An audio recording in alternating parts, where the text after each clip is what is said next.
dabar jau atgalinė data žiūrint, galima sakyti, kad, tarkim, mūsų kriminalinė policija moka dirbti po įvykio, bet ji visiškai nemoka prognozuoti ir eiti priekyje įvykių. Gal tai ir ne policijos funkcija, bet žiūrint į tą bylą, tai, tarkim, bent jau saugumo ir žvalgybos struktūros turėjo svarstyti, turėjo analizuoti, kuo tai gali baigtis. Aš sakyčiau, kad neatmestina, jog prie šitos istorijos bus prikišusi nagus ir kuri nors rytų žvalgyba, kuriai reikėjo neramumų Lietuvoje.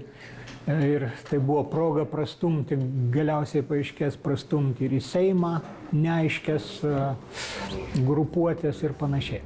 Jeigu valstybės prezidentė nebūtų žaidusi dvigubo ar net trigubo žaidimo ir nebūtų pataikavusi Venckienės ir Kedžio šalininkams, viso to taip pat galėjo nebūti. Juk iš esmės kokius metus vyko kova dėl to, kurioj pusėje stovės prezidentė.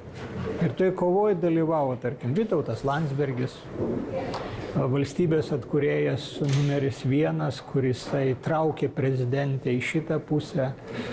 Tai jeigu prezidentė būtų aiškiai pasisakiusi už teisinę valstybę, už teisinės valstybės principus, kad teismo nutarimą, sprendimą privaloma vykdyti, tai nebūtų progos kalbėti nei apie prokurorus, nei apie teisėjus, nei apie policininkus, nei apie dar ką nors kitką. Būtų istorija pasibaigusi kur kas anksčiau.